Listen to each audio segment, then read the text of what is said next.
Hello and welcome to the ESPR training program. The Esper program has been promptly set up by the government in order to address the recent outbreak of extrasensory activity among select citizens. Why'd you drop it? Okay, try again. In an effort to minimize incident, all citizens found to possess extrasensory abilities are required to... You dropped it again. I've just been honing my Esper skills here at Gamescom with, I tried the Oculus, the Samsung Gear VR, powered by Oculus. Very cool little game from Coatsink. Can you first tell us, what kind of game is this? Okay, so this is a puzzle game. Esper is set in an alternate 1975, where members of the public have started to gain telekinetic abilities.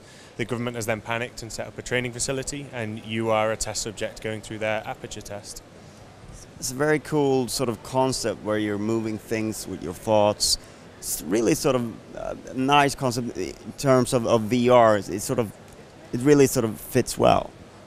Yeah, we experimented a lot when we were trying to come up with ideas that would work well with the Gear VR, and we figured some kind of telekinetic ability where you're using the touchpad on the side of the device because you've naturally got your hand up to the side of your head, which kind of fits well with the theme of being a telekinetic. Yeah, tapping your temple. Yeah, yeah, it is interesting and surprisingly sort of easy to get into, because at first when I was struggling a little bit with the touchpad because it is a little bit weird to have it up here and touching with it, but it sort of very quickly grew sort of natural.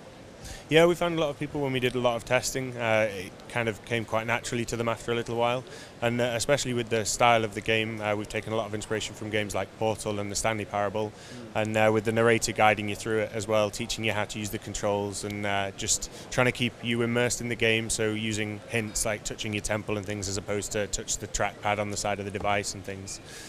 Yeah, I think the narrator has a really key role here, because I guess the idea here is to trick you into thinking that you're actually moving things by concentrating and sort of doing that, and he sort of pushes some buttons with you that will sort of make you forget that you're playing a game with the touchpad. Almost, you get a little bit annoyed with him at times.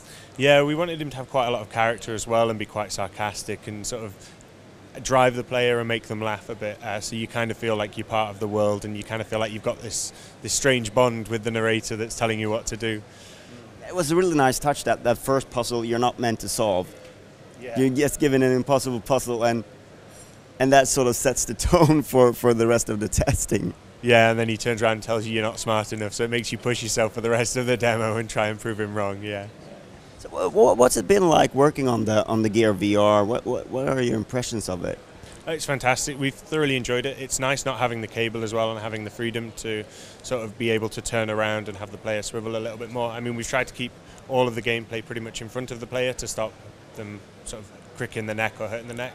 But it has been a little bit challenging working on mobile device, because with the Oculus rendering twice, you've got to keep your draw calls down, and sort of a lot of optimization has gone into it to make it look really good and feel nice and keep the device quite cool at the same time. It is very sort of, just trying it out, it's surprisingly close to the sort of the full-on VR experience that you might get from Oculus Rift or Vive or something like that. It's really a great VR experience that, if you already got the phone, it's very affordable. Yeah, we've thoroughly enjoyed developing for the Gear VR, and we've had a lot of positive feedback about the style of the game. One of the other big challenges we faced was making sure the player didn't start to get any motion sickness. So keeping them in one central place throughout the entire game and having the room morph around them seemed to solve that problem. And it feels nice developing for VR. It feels like you're on the frontier as well. The technology is very new and it's very fun. So. Yeah, because I'm not that familiar with your studio. Can you tell us a little bit about your background and who you are? Yeah, sure. So we were founded in 2009. Initially started off mainly making games for mobile devices. In the last couple of years, we've expanded to a team of 25. We're now working on a few PC and console titles, and we're also pushing very heavily into VR. So we did Esper, which was the launch title on the Innovator Edition, and we're now working on some of the VR projects, which we'll be announcing at some point in the near future. Secret stuff. Yeah, really good though. All right. So if anyone's got the correct phone and then is willing to jump onto Gear VR, the game is out there to try out. Yeah, it's available on the Oculus store for $4.99. £4.99 sterling? Dollars. Dollars, all right. There you go. Thank you so much for your time. Brilliant, thank you very much. It was great to meet you.